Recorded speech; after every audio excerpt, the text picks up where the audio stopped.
అమరత్వాన్ని ప్రసాదించే మహాదేవుడే అమర్నాథునిగా విశ్వవిఖ్యాతి నొందాడు. ఈరోజు మనం చూస్తున్నాం అమర్నాథ్ యాత్ర యొక్క సందోహాన్ని మనం అందరూ వింటున్నాం. మరి అసలు అమర్నాథ్ గాథ యొక్క ప్రాశస్త్యం ఏంటి, అలాగే అమర్నాథ్ అమర్నాథ్ యొక్క ఆ శివలింగం యొక్క వైభవం ఏంటి, అలాగే శివుడు పార్వతీమాతకు ఆ అమర్నాథ్ క్షేత్రంలో వివరించినటువంటి అద్భుతమైన గాథ ఒకటి ఉంది ప్రచారంలో. మరి దాని గురించి, అలాగే జమ్మూ అండ్ కాశ్మీర్లో నెలకొని ఉన్నటువంటి ఈ అత్యంత పరమ పావనమైన శివక్షేత్రాన్ని గురించి మనం విపులంగా తెలుసుకునే ప్రయత్నం చేద్దాం. ఎందువల్ల అంటే ఇప్పుడు మన జాతీయ వారసత్వ సంపదలో భాగంగా ఉన్నటువంటి ఈ అద్వితీయమైన శివక్షేత్రం ఈరోజు ప్రతి ఒక్కరి హృదయాల్ని కూడా కదిలిస్తూ శివ భావన వైపు తీసుకొని వెళ్తోంది అంటే ఆశ్చర్యపోనక్కర్లేదు. కాబట్టి అసలు ఈ అమర్నాథ్ యాత్ర మనం ఎందుకు చేయాలి, అమర్నాథ్ యాత్ర వల్ల కలిగే ఫలితాలు ఏంటి, అమర్నాథ్ యాత్ర ఏ విధంగా చేయాలి, ఇవన్నిటి విషయాల గురించి మనం తెలుసుకునే ప్రయత్నం చేద్దాం. భారతదేశం అంటే అఖండ భారత్గా మనం ఎప్పుడూ చూడాలి. అఖండ భారత్లో అనేక రకాలైనటువంటి మార్పులు జరిగాయి. ఈ మధ్యకాలంలో మనం చూస్తున్నాం అనేక విదేశీ వలసల వల్ల, అలాగే దాడుల వల్ల, దారుణాల వల్ల అఖండత్వం నుంచి ఇప్పుడు కాస్త పరిమితం అవుతోంది. ఇక అన్నిటికంటే ముఖ్యమైనటువంటిది దేశంలో ఉన్నటువంటి కొన్ని అగ్రభాగాల్ని పరాయి దేశాలు అధార్మికంగా అలాగే అనైతికంగా ఆక్రమించుకోవటం. మరి ఈ నేపథ్యంలో మనం చూసినట్టయితే కశ్మీర్ అనేటువంటిది భారతదేశంలోని అత్యంత ప్రసిద్ధి చెందినటువంటి భూభాగం. భారతదేశ సంస్కృతికి ఒక రకంగా చెప్పాలి అంటే గుండెకాయ లాంటిది.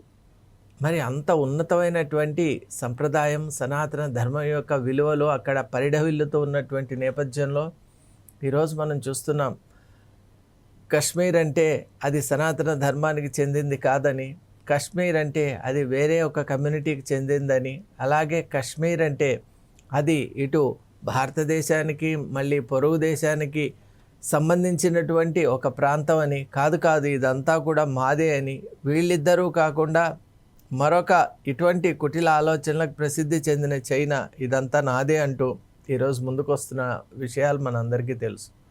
మరి ఈ నేపథ్యంలో కశ్మీర్ యొక్క చారిత్రాత్మకమైన నేపథ్యం ఏంటో ఇప్పుడు మనం చూద్దాం. అసలు కశ్మీర్ అనేటువంటిది అనాదిగా ఒక సుప్రసిద్ధమైనటువంటి శైవ క్షేత్ర ప్రవాహంగా మనం చెప్పుకోవచ్చు.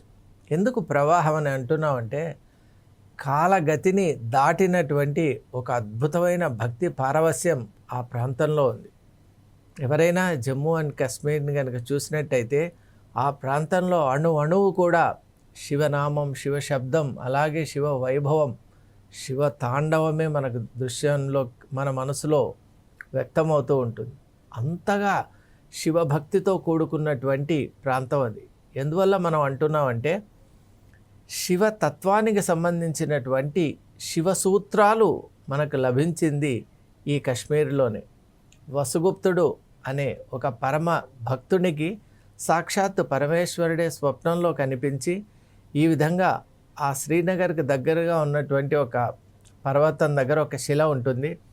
ఆ శిలను స్పృశిస్తే అక్కడ శివసూత్రాలు అంటే శివతత్వాన్ని, వైభవాన్ని, అలాగే శివ మహిమను మనకు తెలిపేటువంటి ఆ సూత్రాలు లభిస్తాయని ఆశీర్వచనం చేశారు. మరి ఇక అనుగ్రహమైన వెంటనే వసుగుప్తుడు అక్కడికి వెళ్ళాడు, ఆ ప్రాంతాన్ని కనుగొన్నాడు, ఇక ఆ శిలను కూడా కనుగొన్నాడు. అంతే, మహేశ్వరుని మనసులో ధ్యానిస్తూ ఆ శిలను ఎప్పుడైతే స్పృశించాడో అది ఆశ్చర్యంగా అలా తిరిగిపోయింది. ఇంకొక వైపు శివసూత్రాలు దర్శనమిచ్చాయి. అంత అద్భుతమైనటువంటి ప్రాంతం కశ్మీర్. ఇప్పుడు చెప్పండి, అసలు కశ్మీర్ సనాతన ధర్మం యొక్క వైభవానికి అంతటికి కూడా మూల కేంద్రం అని మనం చెప్పొచ్చు. అలాంటి కశ్మీర్లో సంస్కృతం అనేటువంటిది అద్భుతంగా అక్కడ చారిత్రాత్మకంగా మనం చూస్తే ఎన్నో అద్భుతమైన సంస్కృత గ్రంథాలు అక్కడ వచ్చాయి. అలాగే మనకు కల్హణుడు లాంటి మహానుభావులు, మహాకవులు కూడా అక్కడ వచ్చారు. రాజతరంగిణి అనే కావ్యంలో కల్హణుడు అక్కడ కశ్మీర్ ప్రాంతంలో ఉన్నటువంటి విద్యా వైభవాన్ని, ఆ స్థానాల్ని, అలాగే అక్కడ ఉన్నటువంటి రాజవంశాల్ని, భక్తి తత్పరతను, శివ ప్రామాణ్యాన్ని, అనుకంపను అన్నీ కూడా దాంట్లో విశదంగా తెలియపరిచారు. కాబట్టి మనం ఒకటే తెలుసుకోవాలి, ఈరోజు చరిత్ర తెలియక, లేక తెలిసినా కూడా దాన్ని ఇంకో రకంగా చూపించే ప్రయత్నం చేసే కొంతమంది ఉంటారు. మరి వారి ప్రభావం, ప్రయోగం వల్ల ఈరోజు మనకు కూడా సందేహం కలుగుతోంది, అసలు కశ్మీర్ మనదేనా కాదా అంటే మన సంస్కృతికి సంబంధించి మనదే అనేది అందరికీ తెలుసు, కానీ మన సంస్కృతికి సంబంధించిందా కాదా అని కొంత అనుమానం కూడా వచ్చే ఆస్కారం ఉంది. ముమ్మాటికి కశ్మీర్ అనేది సనాతన ధర్మానికి సంబంధించినటువంటి ప్రాంతం. దాంట్లో ఈరోజు అనుగుణంగా, కాలానికి అనుగుణంగా వేరే మతాలు రావచ్చు, కమ్యూనిటీస్ కావచ్చు, భావాలు ఉన్నవాళ్ళు రావచ్చు, అది అసలు తప్పు కాదు. ఎందువల్ల అంటే కాల ప్రవాహం అటువంటిది. కాబట్టి ఈ కాలంలో ఎంతోమంది రావచ్చు, కానీ వాస్తవంగా యథార్థంగా ఆ ప్రాంతం మాత్రం శివశక్తిమయం. కశ్మీరం అంటేనే అటువంటి చారిత్రాత్మకమైన నేపథ్యం. ముఖ్యంగా ఈరోజు మనం మాట్లాడుకుంటూ ఉన్నటువంటి అమర్నాథ్ అనేటువంటిది ఒక అత్యద్భుతమైన శివక్షేత్రం. అసలు కేవలం స్మరణ మాత్రం చేతనే, మనం కేవలం ఆ శివుడిని స్మరిస్తేనే, అమర్నాథ్ అనేటువంటి ఆ నామాన్ని జపిస్తేనే మనందరికీ కూడా ముక్తి కలుగుతుంది అంటోంది శాస్త్రం. కాబట్టి చారిత్రకంగా మనం చూసినట్టయితే పురాణ యుగంలో ఈ అమర్నాథ్ లింగాన్ని మొట్టమొదటిగా దర్శించుకున్నటువంటి ఆ ధన్యుడు ఎవరు అంటే భృగు మహర్షి.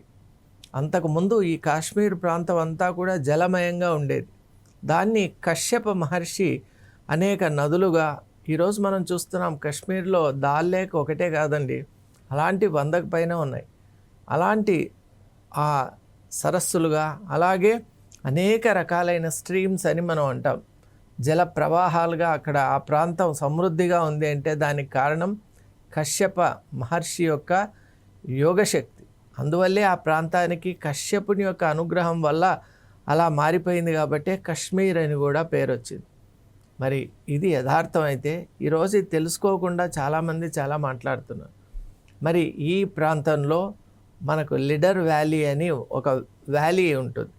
ఆ వ్యాలీ దగ్గర పెహల్గామ్కు సమీపంలో ఉన్నటువంటి ఒక పర్వత స్థానం, అది ఎంత పెద్దది అంటే ఈ యొక్క సముద్ర మట్టానికి 13,000 అడుగుల ఎత్తులో ఉన్నటువంటిది అమర్నాథ్ పర్వతం. మరి ఆ అమర్నాథ్ పర్వతంలో రహస్యాతి రహస్యమైనటువంటి ఒక కేవ్ అని అంటాం, అంటే ఒక బిలం ఉంటుంది. అది కూడా చిన్నది కాదండి, 130 అడుగుల ఎత్తు ఉంటుంది. ఇంకోటి అసలు ఒక అలౌకికమైనటువంటిది. అసలు మనం అమర్నాథ్ని చూసే లోపల ఆ అమర్నాథ్ గుహను చూస్తేనే మనకు మనసంతా కూడా ఒక్కసారి భావావేశానికి గురై ఈ యొక్క లౌకికమైనటువంటి వ్యవహారాలన్నీ కూడా మనసు నుండి వెళ్ళిపోయి ఆధ్యాత్మికమైనటువంటి భావన స్రవంతి మనలో ఉత్పన్నం అవుతుంది. ఈనాటికి కూడా కాలం అనేది మారినా, సంస్కృతులు మారినా, మన సంప్రదాయాలు మారినా, భగవత్ తత్వం అనేటువంటిది మాత్రం అది నిత్యము సత్యం. కాబట్టి అక్కడే మార్పు ఉండదండి. మనం ఈనాటికి ఈరోజు అమర్నాథ్లో ఆ గుహ దగ్గరికి వెళితే చాలు, అసలు ఆ ప్రకంపనలు, ఆ స్థలం, ఆ వైశిష్ట్యం, అసలు జన్మలో ఒక్కసారైనా కూడా దర్శించుకోదగ్గ సుప్రసిద్ధ క్షేత్రం ఏదైనా ఉందంటే అది అమర్నాథే. మనిషి మరణించడం అనేటువంటిది మనిషికి ఉన్నటువంటి ఒక సహజమైనటువంటి లక్షణం. పుట్టిన ప్రతి ప్రాణి కూడా గిట్టడం తప్పదు. జాతస్య హి ధ్రువో మృత్యుః అంటోంది భగవద్గీత. కానీ తను బ్రతికున్నన్ని రోజుల్లోనే ఇక మళ్ళీ పుట్టకుండా ఉండేటువంటి ఒక అద్భుతమైన అమరత్వ స్థితిని, అద్వైత స్థితిని మనకు ప్రసాదించేటువంటి ప్రాంతం, ప్రదేశం, క్షేత్రం ఈ అమర్నాథ్ క్షేత్రం. మరి అమర్నాథ్ క్షేత్రాన్ని గురించి మనం మాట్లాడుకుంటూ ఉంటే పహల్గామ్కు చాలా సమీపంలో ఉంటుంది.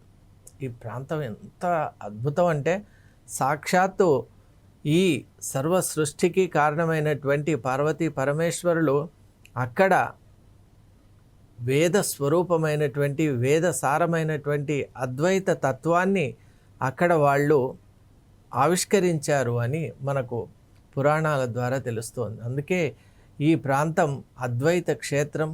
ఈ ప్రాంతానికి రావటం వల్ల అద్వైత స్థితి కలుగుతుంది అనడంలో ఏమాత్రం లేదు. శివం అంటేనే అద్వైతం కదా. శివం అద్వైతం. అద్వైతం అంటే ముక్తి, మోక్షం, ఇక ఆ పైన అందుకోవడానికి లేనటువంటి ఒక పరమోన్నతమైన స్థితి. అది ఒక లోకమో, ప్రాంతమో, ఒక వ్యక్తో, శక్తో, వ్యవస్థో కాకుండా అత్యున్నతమైనటువంటి ఒక స్థితి. ఇక దాన్ని మించిన స్థితి లేదు. అది అద్వైత స్థితి.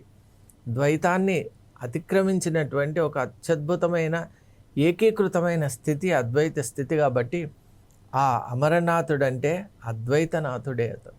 ఆ అద్వైత స్వరూపాన్ని దర్శనం చేసుకోవటానికే మనం అంతా వెళ్తూ ఉంటాం. ఎందువల్ల అంటే మనం అంతా ద్వైతంలో ఉంటాం. ద్వైతం అంటే భిన్న భిన్న భావనలు అన్నమాట. అంటే అందరిలో ఎవరికి వారు వేరు అనేటువంటి అది భావన ఎలా వస్తుందంటే మనం మన దేహం అంటే ఈ బాడీనే నేను అనేటువంటి ఒక లిమిటేషన్లో ఉన్నాం. కాబట్టి మీరు మీ శరీరం మాత్రమే కాదు, మీరు మీ శరీరం కూడా, కానీ అది మాత్రమే కాదు, శరీరాన్ని మించినటువంటి ఒక అంతటా వ్యాపించి ఉన్న చైతన్యం అనేటువంటి ఒక మెసేజ్ని ఇస్తోంది అమర్నాథ్. మరి అంత అద్భుతమైన అమర్నాథ్ని చేరుకోవాలి అంటే మనకు 2 మార్గాలు ఉన్నాయి. ఒకటి బల్తాల్ మార్గం, ఒకటి అది చాలా స్టీప్గా ఉంటుందండి. అది మార్గం అంటే చాలా తక్కువ సమయం పడుతుంది, కానీ వెళ్ళటం మాత్రం చాలా కష్టం. బల్తాల్ నుంచి వెళ్ళాలంటే అంత 13-15 కిలోమీటర్లే దూరం, కానీ ఎక్కటం మాత్రం ఆల్మోస్ట్ అది ట్రెక్కింగ్కు మరొక పేరుగా మనం భావించవచ్చు. ఇక రెండవది అందరూ సామాన్యంగా వెళ్ళే మార్గం పహల్గామ్ మార్గం. మరి ఆ పహల్గామ్ మార్గంలో కనుక మనం వెళ్ళినట్టయితే కిలోమీటర్స్ పెరుగుతాయి, కానీ సౌకర్యవంతంగా అందరితో కలిసి మనం వెళ్ళేటువంటి అవకాశం ఉంది. ఈరోజు భారత ప్రభుత్వం కూడా అమర్నాథ్ యాత్రను ఒక దేశీయ సంప్రదాయాలకు ఒక నిలువెత్తు నిదర్శనంగా భావించి ఈరోజు ఆ యాత్రను జరుపుకోవాలి అని కృతనిశ్చయంతో ఉన్నారు. జయప్రదం చేయాలి అని ఆ సంకల్పంతో ఉన్నారు. అందువల్లే ఈరోజు మనం చూసాం, యాత్ర ప్రారంభ సందర్భంలో మన ప్రధానమంత్రి వర్యులైనటువంటి మోదీ గారు కూడా అక్కడ యాత్రికులు ఎలాంటి ఒక నియమాల్ని పాటించాలి అన్న విషయంలో పంచసూత్రాలను కూడా మనకిచ్చారు. అంటే ముఖ్యంగా అందరిలో అక్కడ మనం పాటించవలసింది పరిశుభ్రత. ఎందువల్ల అంటే ఈ మధ్యకాలంలో ఎన్వైర్న్మెంటల్ ఇంపాక్ట్ పెరుగుతోంది. భక్తుల సంఖ్య పెరగడం ఆనందదాయకమే, కానీ ఆ పెరిగే భక్తులు అక్కడ ఉన్నటువంటి ఆ ప్యూర్ అండ్ ప్రిస్టైన్ ఆ ప్రకృతిని విధ్వంసం చేయకుండా, అలాగే అక్కడ ఉన్నటువంటి విలువల్ని భంగం చేయకుండా ఆలయ ఆచార మర్యాదల్ని కాపాడుకుంటూ ఉండాలి. కాబట్టి వీళ్ళలో ఆ క్రమశిక్షణ ఉండాలి, పరిశుభ్రత అనేటువంటి చాలా ముఖ్యం అని చెప్పారు. ఇక రెండోది వోకల్ లోకల్ అనేటువంటిది ఒక అద్భుతమైన పాలసీ. మనం వెళ్ళింది కశ్మీర్ రాజ్యంలోకి, కశ్మీర్ అనేటువంటి ఒక ప్రాంతంలోకి. భారత ప్రభుత్వం తీసుకున్నటువంటి అద్భుతమైన నిర్ణయాల వల్ల ఆర్టికల్ 317 తొలగించడం జరిగింది. ఇప్పుడు జమ్మూ అండ్ కాశ్మీర్ కూడా భారత భూభాగంలో ఒక ప్రధానమైనటువంటి మెయిన్ ల్యాండ్తో కనెక్ట్ అయిపోయాయి. ఇంతకుముందున్న 2 కాన్స్టిట్యూషన్లు 2 ఫ్లాగులు కూడా తీసేసి ఇప్పుడు ఒకే ఫ్లాగ్ ఒకే కాన్స్టిట్యూషన్ అఖండ భారత్గా ఇప్పుడు నిలబడిపోయింది.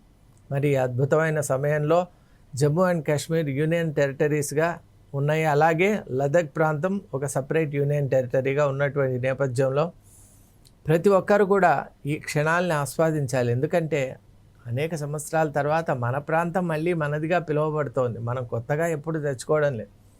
కశ్మీర్ అనేటువంటిది పురాణాల్లో మనం చూసాం. కశ్యపుడు ఎప్పటివాడు, అలాగే భృగు మహర్షి ఎప్పటివాడు, అప్పటి నుంచి కూడా మన సనాతన ధర్మం వెలుగులు అక్కడ ఉన్నాయి. అలాగే కల్హనుడు లాంటి కవులున్న కాలంలో, అలాగే సూర్యమతి అనేటువంటి ఒక మహారాణి కూడా పరమేశ్వరుని యొక్క దర్శనానంతరం ఆమె బాణలింగాల్ని, అలాగే అక్కడ ఉన్నటువంటి త్రిశూలాల్ని ఇవన్నీ కూడా బహుకరించారంటే ఒక మనకు చారిత్రక నేపథ్యం ఉంది. అలాగే అని ఈ అక్బరీ అనేటువంటి పుస్తకంలో అబుల్ ఫజల్ కూడా ఈ యొక్క యాత్ర గురించి చెప్పడం జరిగింది. అలాగే చాలామంది ఫారినర్స్ కానివ్వండి, ఇండాలజిస్ట్ కానివ్వండి, ట్రావెల్ లాంటి వాళ్ళు కూడా ఈ యొక్క అమర్నాథ్ క్షేత్ర వైశిష్ట్యాన్ని చెప్పారు.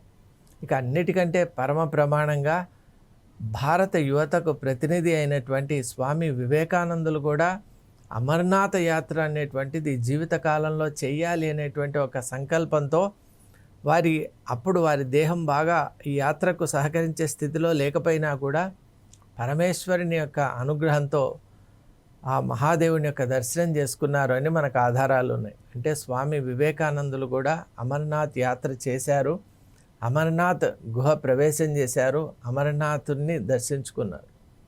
ఇలా మనకు చూస్తే ఒక నేపథ్యం అనేది తరతరాలుగా వస్తోందండి. మనకు ఎలా అయితే తిరుమల ఒక చారిత్రాత్మక నేపథ్యం ఉందో అలా అమర్నాథ్ కూడా మనకు అలాంటిదే. ఇటు దక్షిణంలో ఒక రకంగా ఉంటే ఉత్తరంలో మనకి ఇంకో రకం. ఏదేమైనా ఉత్తర దక్షిణ భారతాలు ఒక్కటే, ఇదంతా అఖండ భారతే. అలాగే మనం చూసినట్టయితే మన ప్రధాని ఇచ్చినటువంటి ఆ పంచసూత్రాల్లో పరిశుభ్రత చూసాం, ఓకల్ లోకల్ అనేటువంటిది. అంటే ఇప్పుడు కశ్మీర్ అనేది ఎదుగుతూ ఉన్నటువంటి నేపథ్యంలో, అన్ని రంగాల్లో కూడా బహుముఖ ప్రజ్ఞాశాలిగా వస్తున్నటువంటి నేపథ్యంలో వాళ్ళని మరింత ఉత్సాహపరిచేందుకు, వాళ్ళని ఇంకా ప్రమోట్ చేయడానికి వాళ్ళ ప్రోడక్ట్స్ తీసుకోవాలి అని ఒక అద్భుతమైనటువంటి మెసేజ్ ఇచ్చారు మోదీ గారు. ఎందువల్ల అంటే మనం ఆ ప్రోడక్ట్స్ గురించి ఎంతగా ఆలోచిస్తూ ఎంతగా తీసుకుంటూ ఉంటామో దానివల్ల అక్కడ ఉన్నటువంటి వాళ్ళలో మరింత ఆసక్తి, అక్కడ ఎకనామిక్ డెవలప్మెంట్ కూడా అయ్యే అవకాశాలు ఉన్నాయి. కాబట్టి దూరదృష్టితో వారు అలా చెప్పారు. అలాగే ఆ ప్రాంతంలో పచ్చదనం గురించి కూడా అవగాహన కల్పించమన్నారు. ఎందువల్ల అంటే పచ్చదనం అనేటువంటిది మధ్యకాలంలో మనం క్లైమేట్ యాక్షన్ గురించి కూడా చదువుతున్నాం. కాబట్టి వాతావరణం అనేటువంటిది మన మానవ జీవన మనుగడకే ప్రధానమైనటువంటి అంశం. కాబట్టి ఖచ్చితంగా ఏదైనా రక్షాబంధన్ కానీ లేదా ఇంకా ఏదైనా సాంస్కృతిక కార్యక్రమాలు సన్నివేశాల సందర్భంలో ఒకరికొకరు చెట్లను మొక్కల్ని పంచుకోవాలి, ప్రేమతో ఇచ్చిపుచ్చుకోవాలి అని వారు పిలుపునిచ్చారు. అది కూడా ఒక అద్భుతం. అలాగే ఈ అమర్నాథ్ యాత్ర చేసే సమయంలో చాలా సందర్భాల్లో తొక్కిసలాటలు కూడా అయ్యే అవకాశాలు ఉన్నాయి. అంటే తొక్కిసలాట వేరే కారణాలతో కాదండి. ముఖ్యంగా మనం చూసినట్టయితే భక్తి ఆవేశం, ఆ పరమేశ్వరుని తొందరగా చేరుకోవాలనే ఆరాటంలో, ఇంకోటి కొన్ని సందర్భాల్లో కొన్ని వదంతులు కూడా కొన్ని అలా వ్యాపింపజేస్తుంటారు కొంతమంది దుష్టశక్తులు. కాబట్టి వాటి వల్ల కొన్ని అపాయాలు జరిగే అవకాశాలు ఉన్నాయి. ఇంకోటి గుర్రాలపై వెళ్ళేవారు, హెలికాప్టర్స్ కూడా ఉన్నాయి కాబట్టి దాంట్లో వెళ్ళేవారు, పాదచారులై వెళ్ళేవారు, ఇలాంటి వారందరూ కూడా సంయమనంతో ఉండాలి. అక్కడ ట్రాఫిక్ జామ్ అనేటువంటిది కలిగించి తమ ప్రయాణాన్ని మిగతా వాళ్ళ ప్రయాణాలని కూడా విఘాతానికి గురి చేయరాదు, ఇబ్బంది పెట్టరాదు అని పిలుపునిచ్చారు. ఇక అన్నిటికంటే ముఖ్యమైనటువంటిది వారు చెప్పిన దాంట్లో దేశం ప్రథమం. అసలు భారత్, అఖండ భారత్కు చెందిన వాళ్ళం మనం అనేటువంటి ఒక భావన ఉండాలి అన్నారు. ఇది అత్యద్భుతం. ఎందువల్ల అంటే మనం భారతీయులమని సగర్వంగా చెప్పుకోవాలి. ఈ అమర్నాథ్ యాత్ర అనేటువంటిది దేశీయతను అలాగే అఖండత్వాన్ని నిలబెట్టేటువంటి ఒక ప్రక్రియ. ఈ అమర్నాథ్ యాత్ర ఎందుకు చేస్తారో అని ఆలోచన చేస్తే దీనికి 2 కారణాలు ఉన్నాయండి. ఒకటి ఆధ్యాత్మికమైనటువంటి కారణం ఒకటి, రెండవది సామాజికమైన కారణం ఒకటి. ముందు సామాజిక కోణాన్ని మనం స్పృశించే ప్రయత్నం చేద్దాం. సామాజికంగా ఈ అమర్నాథ్ యాత్ర అంటే సమాజంలో ఉన్న అన్ని వర్గాల మధ్య ఒక మంచి సంబంధాలు, సత్సంబంధాలు ఉండాలి. ఇంత పెద్ద యాత్ర చేసేది ఎప్పుడు కూడా ఒంటరిగా వెళ్ళరు కాబట్టి నలుగురితో కలిసిమెలిసి ఉండటం, సహజీవనం అనేటువంటిది. అనేక రాష్ట్రాలు దాటి ఇక భారతదేశానికి అగ్రభాగంగా ఉన్నటువంటి కశ్మీర్ ప్రాంతాన్ని చేరుకోవడం అంటే అన్ని రాష్ట్రాల సంస్కృతుల ప్రజలతో ఒక మమైకం కావటం, వాళ్ళ జీవన వ్యవహారాలు అలాగే వాళ్ళకున్నటువంటి జీవన సరళి, ఆలోచన స్రవంతి, వీటిని గుర్తుపట్టడం. అలాగే ఎప్పుడైతే కశ్మీర్ ప్రాంతానికి వెళ్తామో అది శివుని యొక్క ధామం. కశ్మీర్ అంటే అది కేవలం శివుని యొక్క ప్రదేశం, క్షేత్రం. కాబట్టి ఆ ప్రాంతం అంతా క్షేత్రమే. కేవలం అమర్నాథ్ గుహ మాత్రమే కాదు, కశ్మీర్ అంతా కూడా శివమయమే. అందుకే అక్కడ కశ్మీరీ శైవిజం అనేటువంటి ఒక కాన్సెప్ట్ కూడా ఉండేది. స్పందకారికలని అలాగే రకరకాలైనటువంటి అద్భుత గ్రంథాలు. అంటే ఒక రకంగా చెప్పాలి అంటే కశ్మీర్ శైవిజం, స్ఫోట సిద్ధాంతం, ఇవన్నీ ఎంత బాగా, ప్రత్యభిజ్ఞం అనేటువంటి ఒక సిద్ధాంతం, ఆ ప్రత్యభిజ్ఞ హృదయం అనేటువంటిది, ఇలా కశ్మీర్లో కశ్మీరీ శైవిజం అనేటువంటిది ఒక ప్రత్యేకమైనటువంటి శివ భావన. మరి దానికి మూలమైనటువంటి క్షేత్రం కాబట్టి Kashmir is 100% Indian, Sanatan and Shaivik. మరి ఈ నేపథ్యంలో అక్కడికి వెళ్ళే యాత్ర మనం సామాజికంగా ఇలాంటి భావనలతో ఎప్పుడైతే మన చరిత్రను తెలుసుకుంటూ వెళ్తామో, ప్రతి ప్రాంతాన్ని అవగాహన చేసుకుంటూ వెళ్తామో, ఒక అద్భుతమైన ఆ అఖండత్వం అనేది, నేను కేవలం ఈ రాష్ట్రానికి చెందినవాడిని, ఈ ప్రాంతానికి చెందినవాడిని అనేటువంటి ఒక సంకుచితమైన బుద్ధి పోయి అఖండమైన భారత్లో భాగాన్ని అనేటువంటి ఒక బ్రహ్మాండమైన భావన కలుగుతుంది. ఇది మొదటి ప్రయోజనం. అలాగే మనం వెళ్ళటం వల్ల ఆ ప్రాంతాల్లో వాళ్ళందరికీ కూడా ఒక రకంగా ఎకనామిక్ డెవలప్మెంట్ జరుగుతుంది. ఇలాంటి యాత్రికులు వస్తే ముఖ్యంగా పెహల్గాంలో కానివ్వండి, అలాగే అక్కడ ఎక్కువ టూరిజం మీద ఆధారపడి ఉంటారు కాబట్టి వాళ్ళకు ఒక ఉపాధి దొరుకుతుంది. అక్కడ నిజంగా చెప్పాలి అంటే ఈరోజు అక్కడ ప్రత్యక్షంగా చూసాం, ముస్లిం సోదరులు కూడా ఎంత చక్కగా మనతో కలిసి ఉంటారంటే, అసలు భేదభావాలు ఎవరు సృష్టించారో అవి ఉన్నాయా అనేటువంటి ఒక అనుమానం కూడా మనకు కలుగుతుంది కొన్ని సందర్భాలు. ఇది కేవలం కొన్ని దుష్ట శక్తులు మన పొరుగు దేశమైనటువంటి పాకిస్తాన్ చేసే కుట్రలు మాత్రమే అదే విషయాన్ని నింపుతోంది. ఆ విషయాన్ని టెర్రరిస్టుల ద్వారా అది వెదజల్లుతోంది. కానీ స్థానికుల్లో అటువంటి భేదభావం లేదండి. ఇంకా మనకు ఏదైనా సహాయం చేయడానికే వాళ్ళు ముందుంటారు. భగవాన్ దర్శించుకోవడంలో మేము కూడా హెల్ప్ చేస్తామని వాళ్ళు అవుట్ ఆఫ్ ది వే కూడా హెల్ప్ చేసిన సందర్భాలు చాలా ఉన్నాయి. అందువల్ల అసలుకు ఈ భిన్నత్వం అలాగే డిఫరెన్సెస్ అనేవి ఎక్కడ కూడా అవి పొలిటికల్గా ఉండొచ్చు, లేకుంటే అవి ఇంకేదైనా ఒక కొన్ని ప్రత్యేక కారణాల వల్ల ఏర్పడి ఉండొచ్చు, కానీ అసలు వాస్తవంగా అయితే అవి ఏవీ లేవు. మరి సామాజిక కోణం ఇలా ఉంటే, అఖండత్వాన్ని చూపిస్తూ ఉంటే, ఇక ఆధ్యాత్మిక కోణం కనుక మనం తీసుకుంటే, మనిషి అనేవాడు అనేక సార్లు పుట్టడం, మళ్ళీ వెళ్ళిపోవడం, మళ్ళీ రావటం, ఇలాంటి ఒక జనన మరణ క్రియ, ఇది ఒక సర్కిల్ అని మన శాస్త్రాల్లో చెప్తూ ఉంటారు. మరి ఇటువంటి జనన మరణ అనే ఈ సంసార చక్రంలో ఉన్నటువంటి మనిషి తాను ముక్తి పొందాలి అనుకుంటే దానికి మార్గమే ఈ అమర్నాథ్. ఈ అమర్నాథ్ లాంటి క్షేత్రాలకు కనుక వెళ్ళినట్టయితే జనన మరణ సంసార చక్రం అనేటువంటిది ద్వైత చక్రం. ఇది అంటే పుట్టడం గిట్టడం, ఇది ద్వైత చక్రం. ఈ ద్వైత చక్రం నుండి విడివడి అతను పరమ సత్యమైన అద్వైతాన్ని చేరుకుంటాడు, అద్వైతంగానే ఉంటాడు. కాబట్టి అటువంటి అద్వైతాన్ని ఇస్తుంది ఈ యొక్క క్షేత్రం.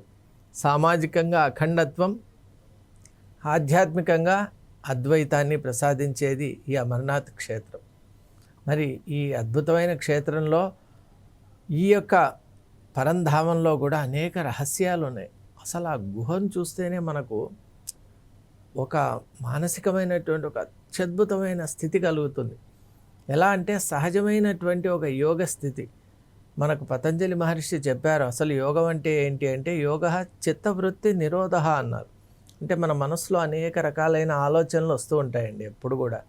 అసలు మనసు ప్రశాంతంగా ఉండటం అనేటువంటిది అది చాలా కష్టమైన పని. మరి ఈ నేపథ్యంలో మనం ఎంతో కఠిన సాధన చేసి, ఎన్నో రకాలైన అనుష్ఠానాలు చేసి, ఎన్నో ప్రక్రియలు చేసి ఆ మనస్సును కొంచెం దాని ఆ ప్రకంపనలను తగ్గించుకునే ప్రయత్నం చేస్తూ ఉంటాం మన సాధనలో.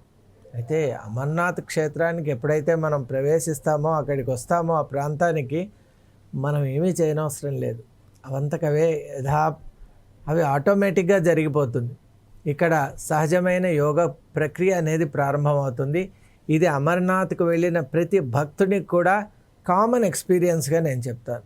అమర్నాథ్కు వెళ్ళిన ఎవరైనా, స్త్రీ పురుషులైనా పిల్లలైనా ఎవరికైనా కలిగే ఒక కామన్ ఎక్స్పీరియన్స్ ఏంటి అంటే, మనసు అదంతకదే ఒక పరిపక్వ దిశగా వెళ్తుంది. అలాగే ఒక అద్భుతమైన స్థితిలోనే ఉంటుంది. మరి మనం చేయవలసింది ఏంటి అంటే, ఈ అమర్నాథ్ యాత్ర చేసిన తర్వాత ఎప్పుడైతే మళ్ళీ మన ఒరిజినల్ మన ప్లేసెస్కు మనం వచ్చేస్తామో, వచ్చిన తర్వాత కూడా అమర్నాథ్ ధామ్లో మనం ఏదైతే మనం ఆ ఎక్స్పీరియన్సెస్ పొందామో వాటిని అక్కడే వదిలిపెట్టకుండా క్యారీ ఫార్వర్డ్ చేయాలి. అది సాధకులుగా మనం చేయవలసిన పని. ఎందువల్ల అంటే, ఎప్పుడైతే అలా మనం క్యారీ ఫార్వర్డ్ చేసుకొని మన లైఫ్ లాంగ్ అదే ఎక్స్పీరియన్స్ను కంటిన్యూ చేయగలుగుతామో, రీటైన్ చేయగలుగుతామో, అప్పుడు నిజంగా అమర్నాథ్ అనేటువంటిది కేవలం ఒక యాత్ర మాత్రమే కాకుండా ఒక అద్భుతమైన టర్నింగ్ పాయింట్గా మారిపోతుంది.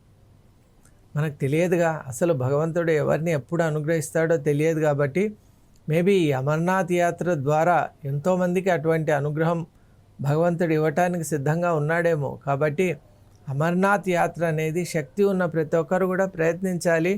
ఈ అమర్నాథ్ యాత్రను కూడా ఒక దీక్షతో, సంకల్పంతో, ఒక మంచి భావనతో చేయాలండి. ఈ యాత్ర చేసేవాళ్ళు కోపతాపాలకు గురి కావటం, అలాగే నిందలు మోపడాలు, అలాగే వాటిని వీటిని ఎక్కువగా పట్టించుకోవటాలు అలా ఉండరాదు. మన దృష్టి అంతా కూడా ఏకీకృతమై ఉండాలి. అసలు ఆ పరమేశ్వరుని ఒక్కసారి చూస్తేనే మనకు తెలుస్తుంది. పంచతరిణి అనే ప్రాంతంలో పంచభూతాలను ఆయన వదిలిపెట్టాడు. మహాగణేష్ మౌంటైన్లో మహాగణేశుణ్ణి అక్కడ స్థిరంగా ఉంచాడు. శేషనాగ్ అనే ప్రాంతంలో తన పైన ఉన్నటువంటి ఆ సర్పాన్ని అక్కడ ఉంచాడు. అలాగే ఇక ముందుకు వెళ్తూ ఉంటే కనుక పరమేశ్వరుడు తనలో ఉన్నటువంటి ఒక్కొక్క శక్తిని అలా ఉంచి కేవలం తన స్వరూపం అంటే స్వస్వరూపమైనటువంటి భావనతో ఆ అమరనాథునిగా అక్కడ దర్శనమిస్తూ ఉన్నాడు ఈరోజు. అంత అద్భుతమైనటువంటిది. అది ఒక స్టాలగ్మైట్ అని సైంటిఫిక్గా చెప్తారు. అక్కడ కేవ్ పైనుంచి పడే డ్రాప్లెట్స్ వల్ల ఒక స్టాలగ్మైట్ ఫామ్ అవుతుంది. అది కింద నుంచి పై వరకు అలా ఫామ్ కావడం వల్ల ఆ అద్భుతమైన శివలింగం, సాక్షాత్తు స్వయంభూ శివలింగం ఎక్కడైనా మనం చూడాలనుకుంటే అది కేవలం అమర్నాథ్లో మనం ఒక ప్రస్ఫుటంగా చూడవచ్చు. చాలా ప్లేసెస్లో ఉండొచ్చు, కాదనిలేం. కానీ ఇక్కడ చూసినంత వైభవంగా ఇంకెక్కడా చూడలేమేమో అని అనిపిస్తున్నాం. అంత దివ్యమైనటువంటి ఆ గ్లోరీ అని మనం చెప్పొచ్చు, వైభవం. అలా ఆ అమరనాథుడు మన అందరినీ కూడా అనుగ్రహిస్తూనే ఉన్నాడు. తరతరాలుగా భారతదేశం పైన ఒకటి రెండు దండయాత్రలు కాదండి, అనేకమైన దండయాత్రలు. అసలు ఎన్ని రకాలైనటువంటి మారణ హోమాలు జరిగాయో, మత కల్లోలాలు జరిగాయో చరిత్ర మన అమరనాథ్ గుహనే మనకు సాక్ష్యం. అన్నీ జరగడం ఎప్పుడో చారిత్రకంగా కాదండి. ఈ మధ్య కాలంలో కూడా పాకిస్తాన్ స్పాన్సర్ టెర్రరిస్టులు మనకు 2000 సంవత్సరానికి ముందు నుంచి కూడా ఎన్నోసార్లు అక్కడ ఇబ్బందులు గురి చేశారు. భక్తులను చాలా వాళ్ళ ప్రాణాలని ఇబ్బందికి గురి చేశారు. ఆ సంఘటనలో ఎంతోమంది భక్తులు ప్రాణాలని కూడా కోల్పోయారు. అయినా కూడా భారత ప్రభుత్వం తీసుకున్నటువంటి సత్వర చర్యలు, అలాగే భారత ప్రభుత్వం ఇచ్చేటువంటి ఒక ఆశ్వాసంతో ఈనాటికి కూడా అమర్నాథ్ యాత్ర అంటే వందలు వేలు చూశారు కదా మీరు. ఆ జన సందోహాన్ని చూడండి, విజువల్స్లో అద్భుతమైనటువంటి ఒక జన ప్రవాహాన్ని, భక్త బృందాల్ని మనం అక్కడ చూడవచ్చు. మరీ ముఖ్యంగా స్థానికులు, అలాగే వివిధ రాష్ట్రాల నుంచి వచ్చినటువంటి వాలంటీర్స్ కూడా వీళ్ళందరికీ వసతి, అలాగే వాళ్లకు ఆహార విషయంలో కూడా ఎటువంటి ఇబ్బంది లేకుండా వాళ్ళే ప్రొవైడ్ చేస్తారు. ఇది అమర్నాథ్ యాత్రలో ప్రత్యేకం. అంటే మన ఇంటి వాళ్ళకు మనం ఎలా సమకూరుస్తామో అలా అమర్నాథ్ ఇంటి వాళ్ళం మనం అనేటువంటి ఒక భావంతో ఉంటారు. కాబట్టి వచ్చిన ప్రతి ఒక్కడు కూడా మన బంధువే అనేటువంటి భావనతో వాళ్లకు అన్ని రీతిలా చాలా జాగ్రత్తగా వాళ్ళని చూసుకునే సంస్కృతి అక్కడ మనకు కనిపిస్తుంది. భగవంతుని కుటుంబానికి సంబంధించిన వాళ్ళం మనం అనేటువంటి ఒక భావనతో అక్కడ ఉంటారు. ఇది ఒక అద్భుతం అమర్నాథ్ యాత్రలో. మరీ ముఖ్యంగా నేచురల్ ఫీచర్స్ కూడా మనం ఒక్కసారి చూస్తే అక్కడ కాశ్మీర్ అనేటువంటిది నిజంగా చెప్పాలి అంటే ఒక ఆధ్యాత్మిక చైతన్యం ఉన్నటువంటి ప్లేస్, మోస్ట్ ఎలివేటింగ్ ప్లేస్. మామూలుగా సరౌండింగ్స్ బాగుండటం అందరూ చెప్తారు, అది బాగుండటం ఒకటండి, అది ఆధ్యాత్మికంగా వైభవోపేతంగా ఉండటం ఇంకోటి. ఇక్కడ కాశ్మీర్ అనేటువంటిది ఆధ్యాత్మిక వైభవానికి నిలవెత్తు నిదర్శనం. కాశ్మీర్లో ఏ ప్రాంతం వెళ్ళినా కూడా మనకు ఆ శివభావనే మనకు కనిపిస్తూ ఉంటుంది మనస్సంతా. ఇంకోటి హిమాలయాలకు సంబంధించిన ప్రాంతం కాబట్టి అదంతా కూడా శివమయమే, శివస్థానమే. అక్కడికి వెళితే అసలు మళ్ళీ తిరిగి రావాలి అని మనకు రావటానికి మనసు ఎంతో ఇబ్బంది పడుతుంది. ఎందువల్ల అంటే అంత చక్కటి ప్రాంతం అది. మరి ఈ మధ్యకాలంలో అనేక రకాలైనటువంటి ప్రభుత్వం తీసుకున్న ఇనిషియేటివ్స్ వల్ల సేఫ్టీ, సెక్యూరిటీ కూడా ప్రొవైడ్ చేశారు. అలాగే డిఫరెంట్ మోడ్స్ ఆఫ్ ట్రాన్స్పోర్ట్, ఇప్పుడు మనకు అత్యాధునికమైనటువంటి హెలికాప్టర్ సదుపాయం కూడా ఉంది. కాబట్టి ఎవరైతే ఖచ్చితంగా ఈ దర్శనం చేసుకోవాలి అనే సంకల్పం ఉండి చేసుకోలేని స్థితిలో ఉన్న వాళ్ళకు కూడా ఇప్పుడు అవకాశం ఉంది. అలా అమరనాథుడు పార్వతీమాత సమేతుడే మన అందరి కోసం వేచి చూస్తున్నారు. కాబట్టి మనల్ని అనుగ్రహిస్తూ ఉన్నారు. ఈ అమరనాథుని యొక్క వైభవం ద్వారా మనం ఏంటంటే భారతదేశంలో ఏర్పడినటువంటి అనేక కల్లోలాల కారణాలని మనం కనుక్కొని వాటిని కనుక రిజాల్వ్ చేసుకోగలిగితే ఈ అమర్నాథ్ యాత్రలో భాగంగా మనం తెచ్చుకున్న స్పిరిట్ ఏదైతే ఉందో దాని ద్వారా మత కల్లోలాలు, విద్వేషాలు, అలాగే మనిషి మధ్య తారతమ్యాలు, పెద్ద ఈ రకమైనటువంటి అనేక విచ్ఛిన్నమైనటువంటి భావనలు అక్కడ మాయమైపోతాయి. కాబట్టి మళ్ళీ ఆ భావనలను తెచ్చుకోకుండా అంతే ప్యూరిటీతో మనం జీవితాంతం కూడా మనం కొనసాగించగలిగితే ఇది జీవన పర్యంతం కూడా ఒక అద్భుతమైన అమర్నాథ్ యాత్రగా మిగిలిపోతుంది. Thank you.